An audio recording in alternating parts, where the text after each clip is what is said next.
Hi, welcome to the Metal Pack Pod, the industry's leading podcast for the global metal packaging market. The Metal Pack Pod is brought to you by the Metal Packager, the number one digital resource for the global can making business. With over 7,000 monthly users in over 150 countries globally, be sure to check us out on metalpackager.com. I'm your host Alex Fordham, and in today's episode we welcome two special guests to discuss women in metal packaging. Hot on the heels of their Lifetime Achievement Award at the recent Latamcan trade show, we welcome Actega's Teresa Ramos and Roeslein and Associates Martha Rojas. As two prominent women in the industry with distinguished careers, the pair talk about their journey within the can making industry, what it means to be a woman in a male-dominated environment, and crucially, how the industry needs to do more to level the playing field for women in the industry.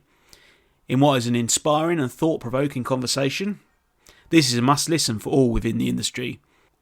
As the can-making business seeks to future-proof itself for years to come, encouraging the next generation of women metal packaging professionals is essential.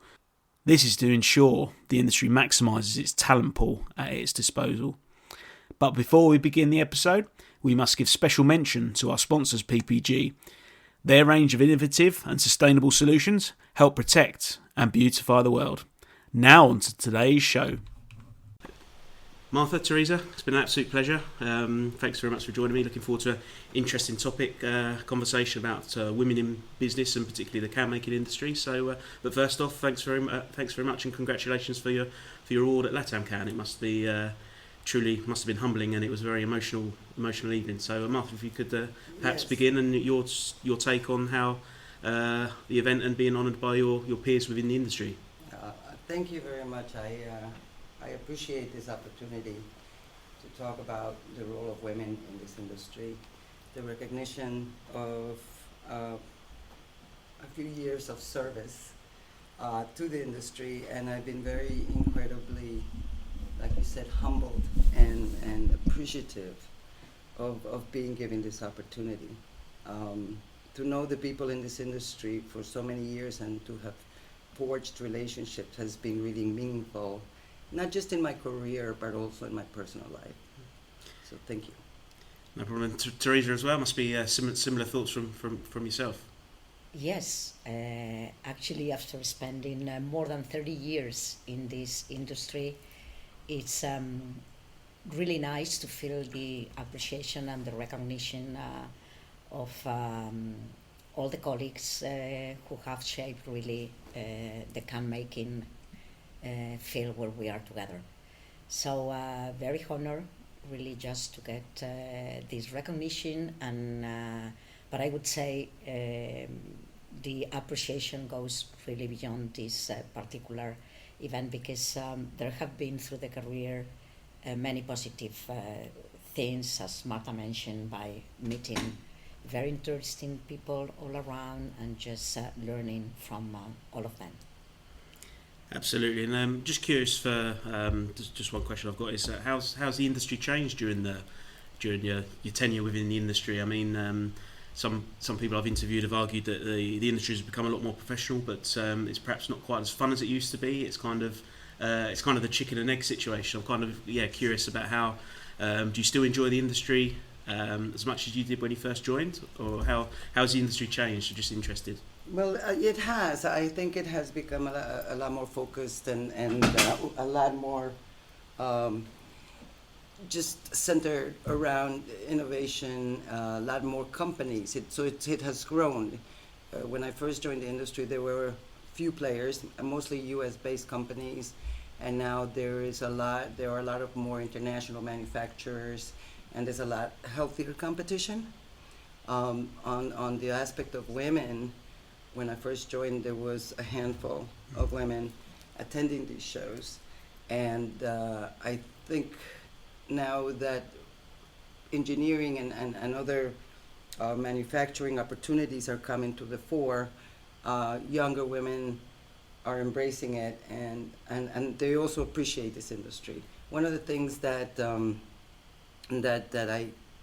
for me, has been just the incredible camaraderie that exists between competitors.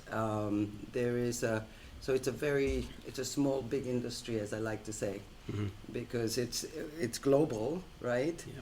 but there are a lot of really good companies and players that can still get together and be friends and compete in business separately.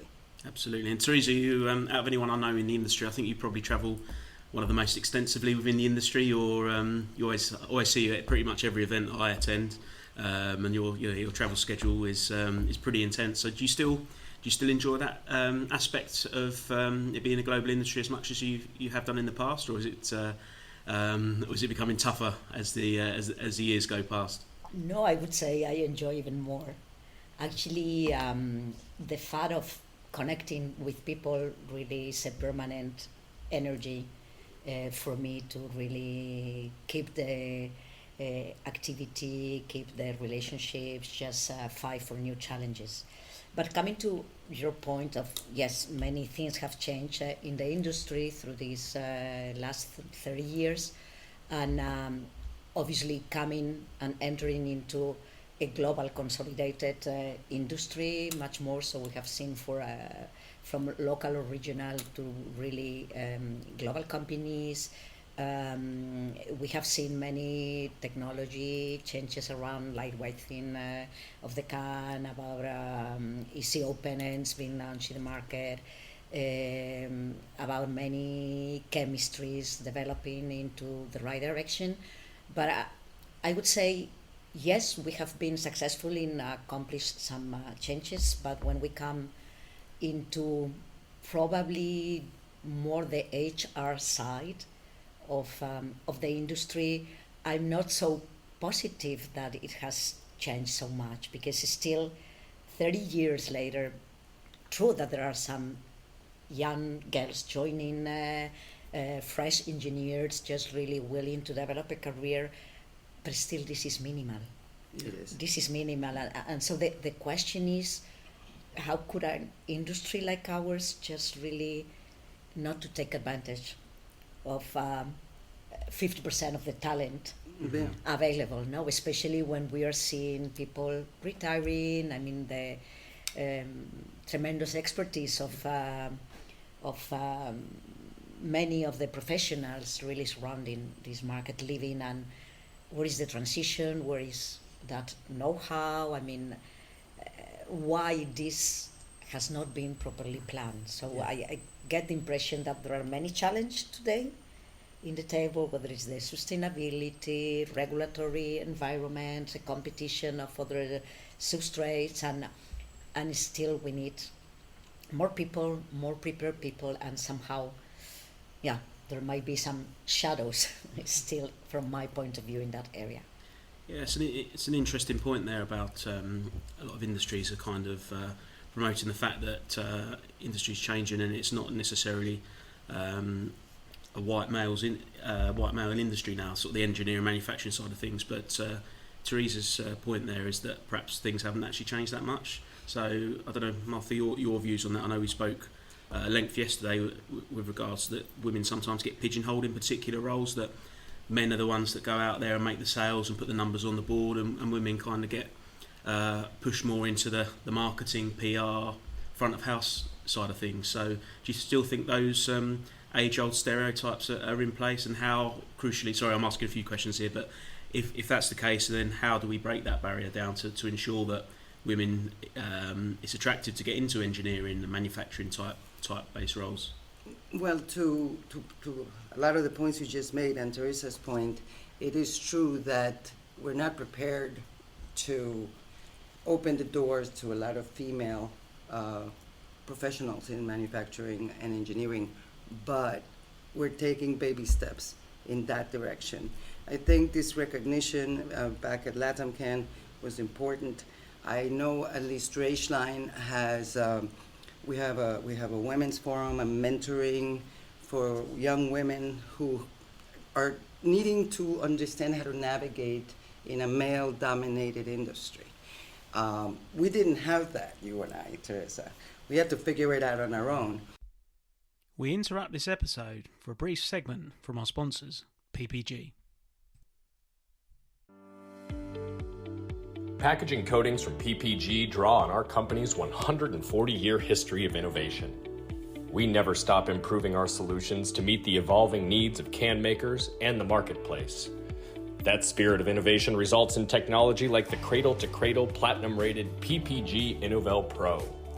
PPG Innovel Pro is the latest enhancement to the world's #1 non-BPA beverage can coating. It still doesn't use any bisphenol ingredients, but experienced can makers report that it now sprays like an epoxy. Follow PPG Packaging Coatings on LinkedIn or visit packagingcoatings.com to learn more about why PPG is the coatings partner for can making excellence. There's not enough focus in the industry. Maybe that's part of it. I don't have the answer. I wish I did.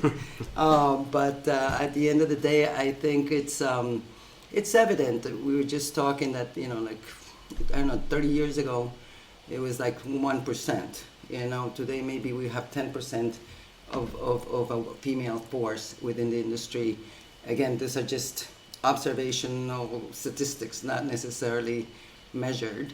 But we're going in the right direction. And I think that if companies would embrace and support the young talent so that it grows with the industry.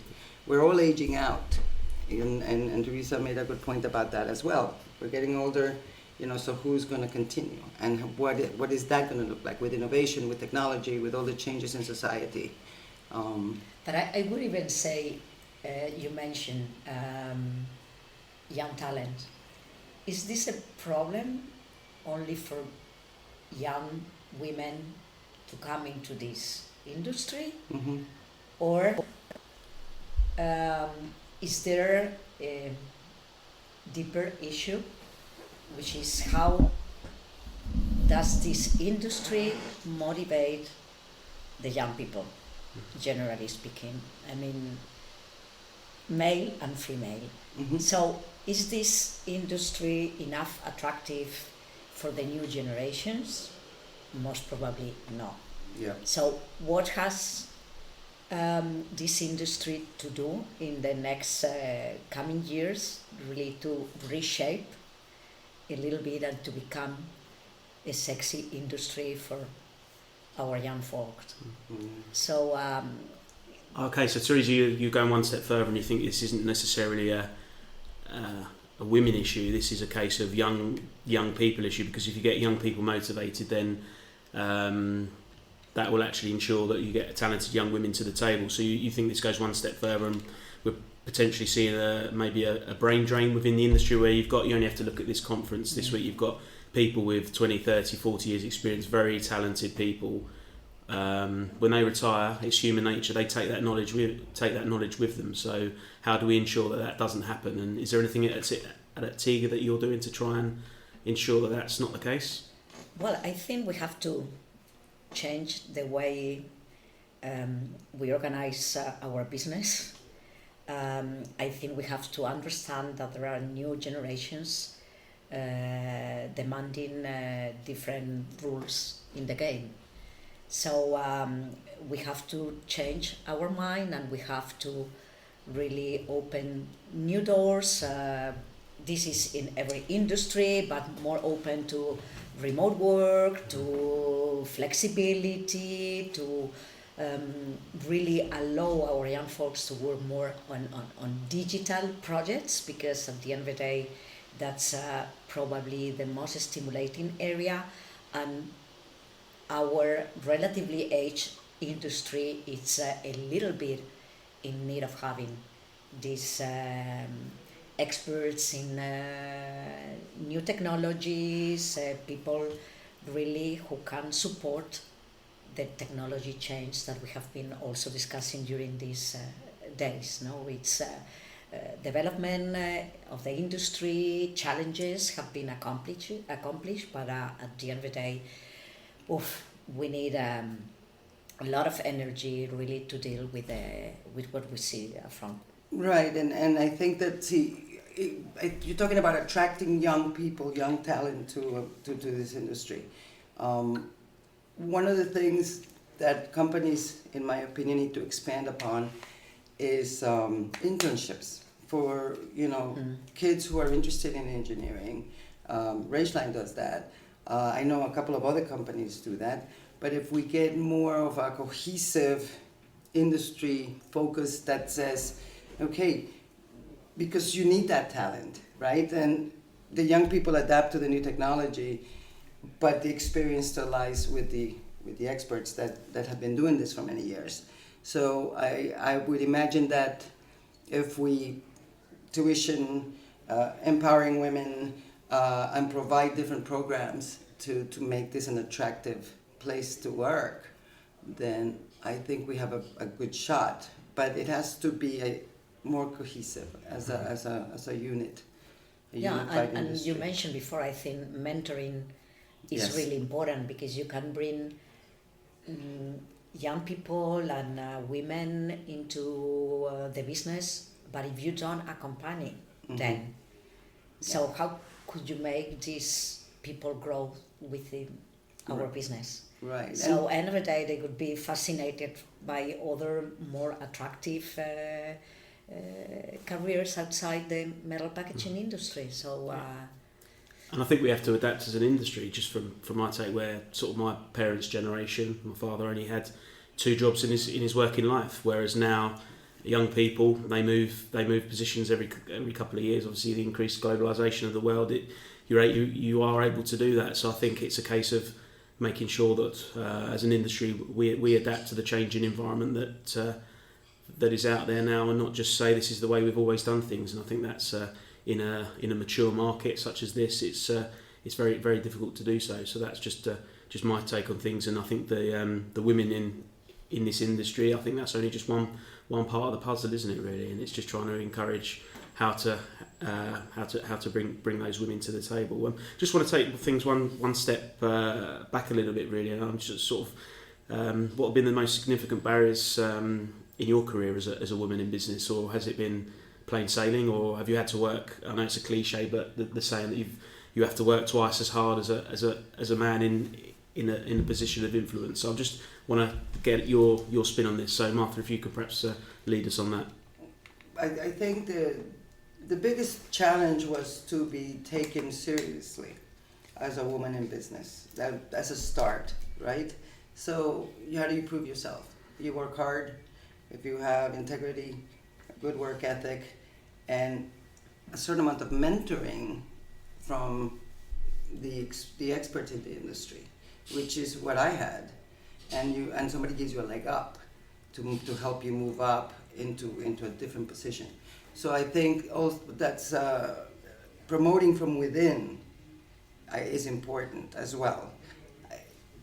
A challenge, because now everybody, the younger generation moves jobs every 5 years or less, and you train them. So how do you retain talent? So one thing is to bring it in, and then the next challenge is how do you hold on to it.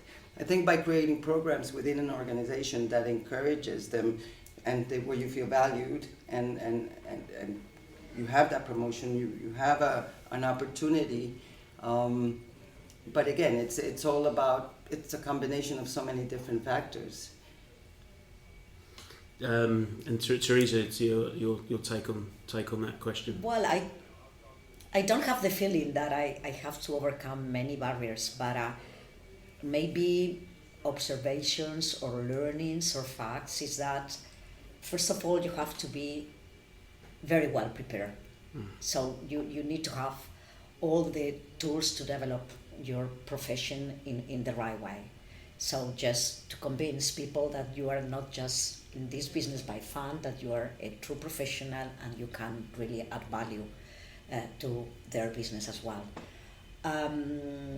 Second point, I think, is one element which probably help, and I think this is something addressable to all female, is empathy. So I think just listening and understanding and putting ourselves in the feet of the others probably has helped us really to navigate through rough waters in some moments.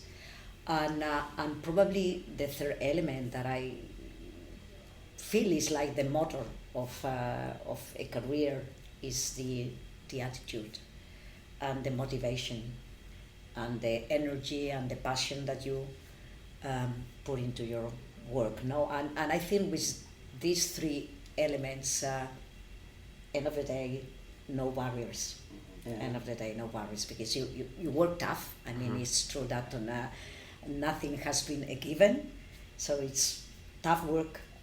But at the end of the day, I think has been really a pleasure, because at the same time we have been enjoying.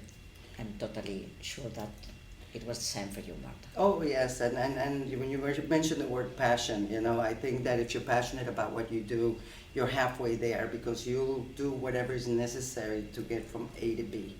The only problem is, how do you motivate young people to be interested? And again, I think education is part of it, a support system within an organization, but ultimately it's about the individual, right? And I've been very blessed because I love what I do, and I'm going to be doing it till I can no longer walk or something. But it's a real conundrum, because it's changing, but not quickly enough. I have the feeling, and you asked me before about what Actega is doing in this field. No, I do personally like very much to be involved with young people, and I think the sense of accompanying them through the process is very important.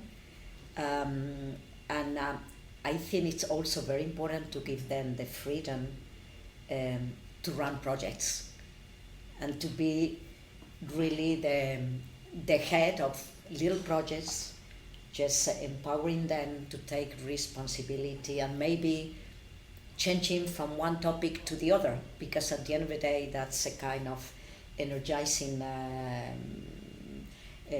motivation for them. Right, and you own it. It's yours, Yes. right? And so you feel a personal responsibility. So it isn't just a job. It's something that you enjoy doing, and you want to accomplish and finish that. Martha, you mentioned about the fact that things are changing but not quick enough. So do you think that perhaps certainly if we're specific to maybe this industry, do we need to be a little bit more radical in how we tackle in terms of having a diverse workforce? Do you think the industry needs to be a bit more proactive, and not just, because part of me sometimes feels like it's the whole net zero discussion as well, isn't it? It's that companies trot out the sustainability lines, but do they actually mean it? And I kind of question sometimes the whole diverse workforce and women in business. Are companies just saying that because it's the right thing? That's what they think people want to hear, or do they actually mean it? So I'm just curious about, do you think that industries need to become a little bit more radical in encouraging women, so that long term things are a success and it's more of an equal playing field? I do. I think absolutely there needs to be, again, more focus and more radical action from within companies to promote, empower, and recognize the contributions that women can put in any industry, and specifically the can industry. But it's been male dominated, so it takes a long time to change what has been the status quo, right? Smashing that glass ceiling, isn't it, really? Yeah. And unfortunately with women it comes down to the children issue as well, isn't it, where some women feel like once they have children, then their career stops for a number of years, and it's trying to, as Teresa, you said earlier, about trying to adapt to the changing environment, so having more flexible working and being able to feel like you can be a mother and you can be a career woman as well. And that I think for a lot of women, they've felt like they've not been able to do that. Yeah. I think we can not only blame the industry, although especially this industry needs to radically change and just took action in bringing a diverse workforce. No?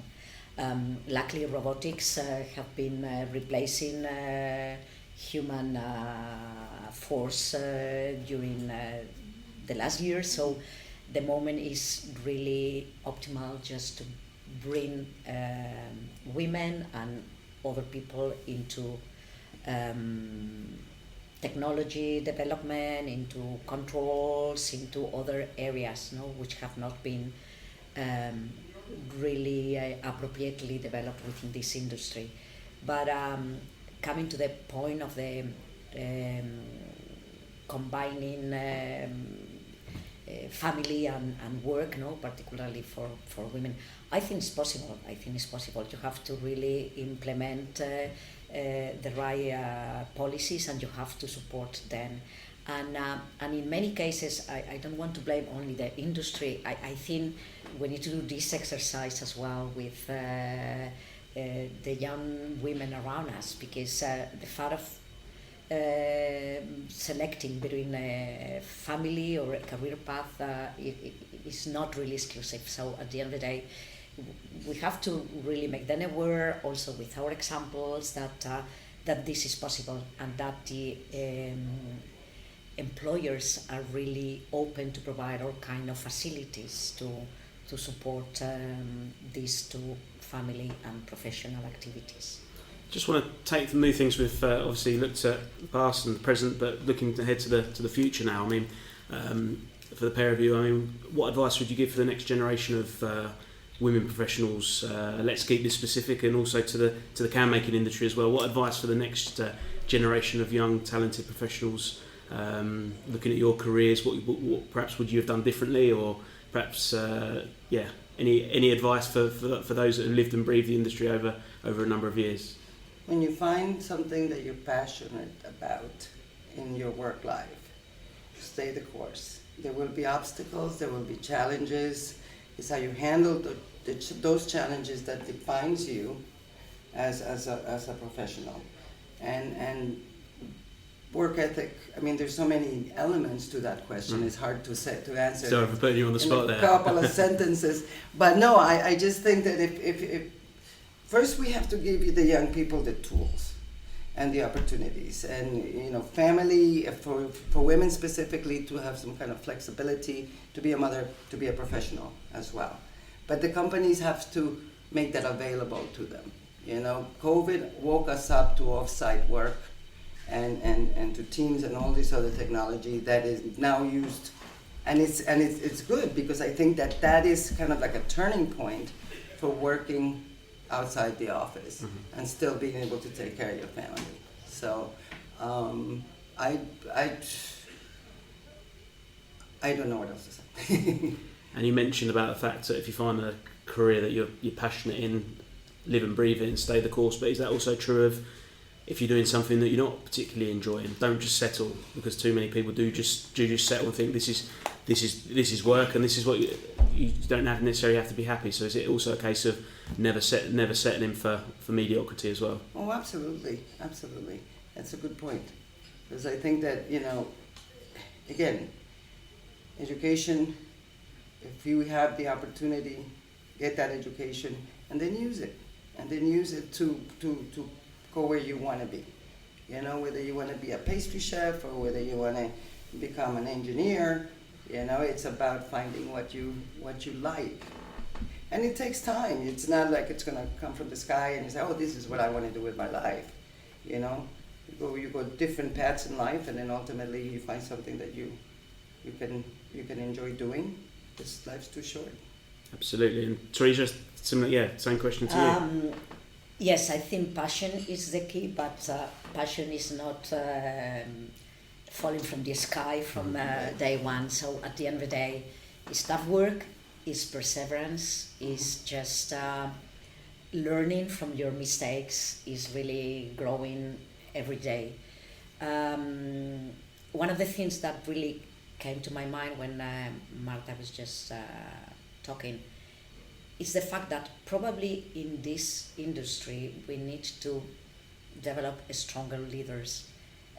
We need to implement leadership training for many of the top managers, because if we want really to attract and to retain these young people, we have to coach, we have to lead by example, we have to give them the tools, but also the right motivation.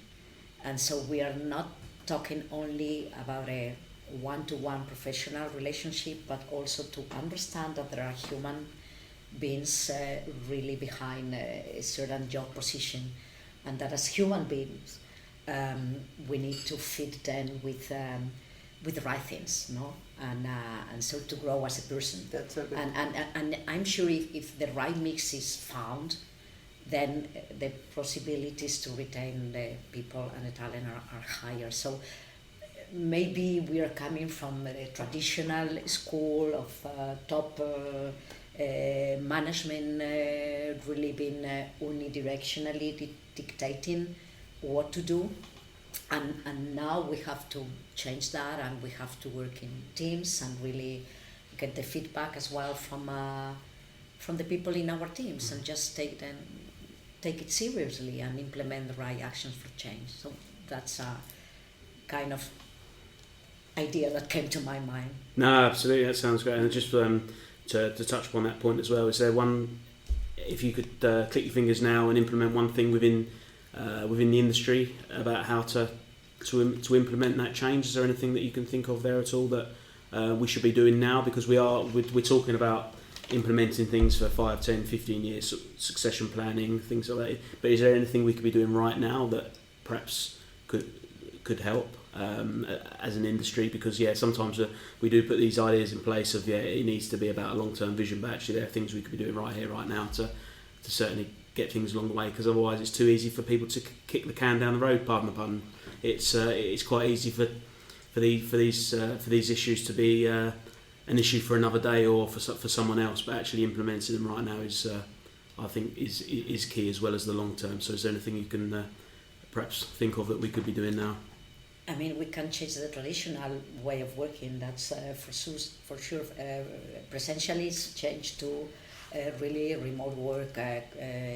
Time for the family just coming first. Flexibility on schedule. Project-oriented activities. So just this is something which really motivates young people.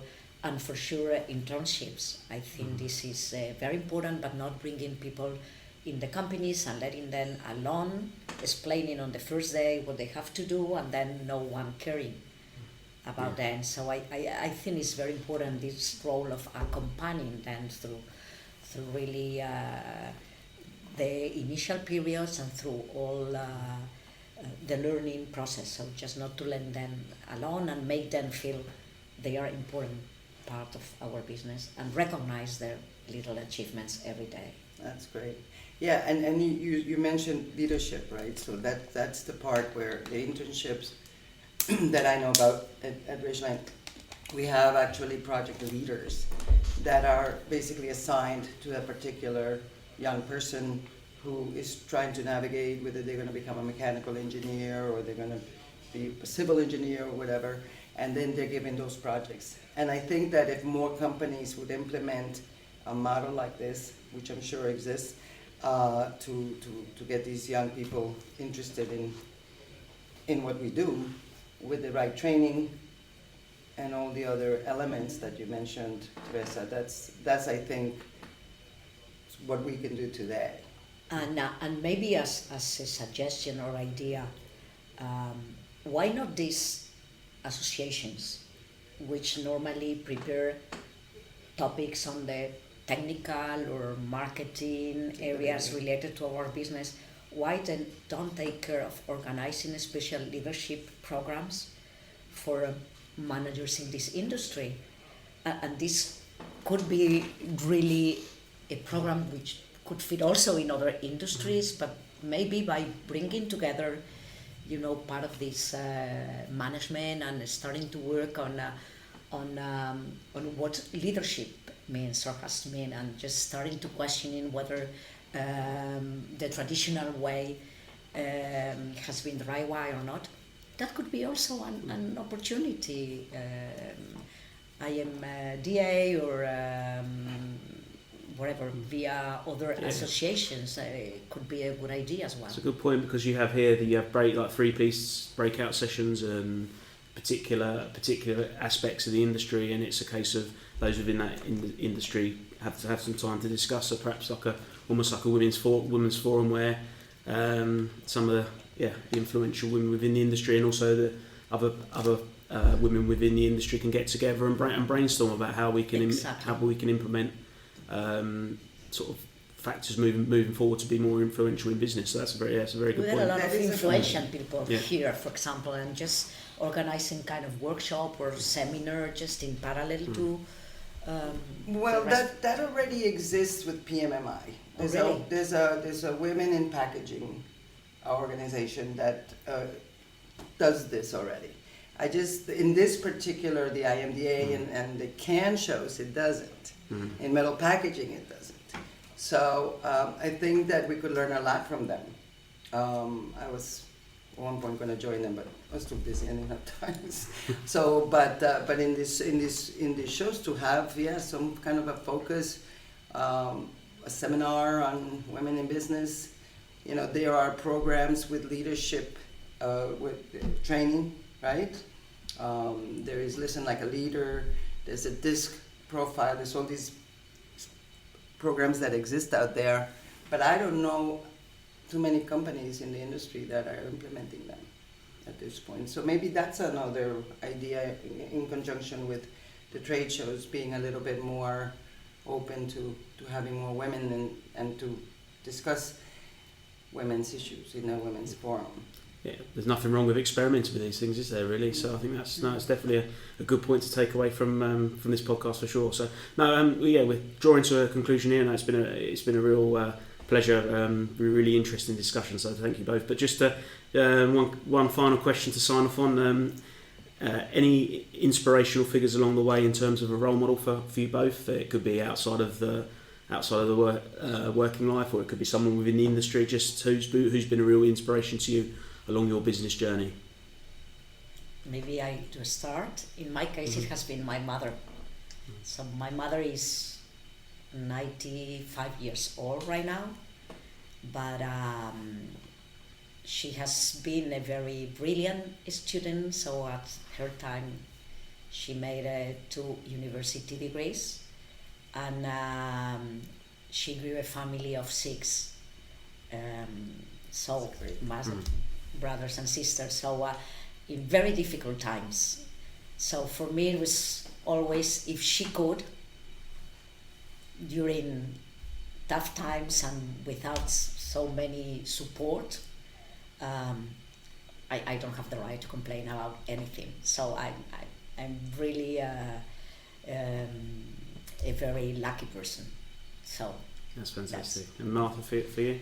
Well, it's actually a long time ago. I immigrated to the United States from Colombia, and I got to meet this dynamic Manhattan woman who became my role model for many years, because she was strong, she was smart, and she was the one that motivated me to go to school, who actually to become independent, to do my own thing.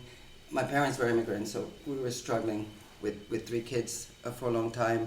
So she was the one that kind of put me in the right direction. So I'm grateful, and there have been people like that in my life at different phases.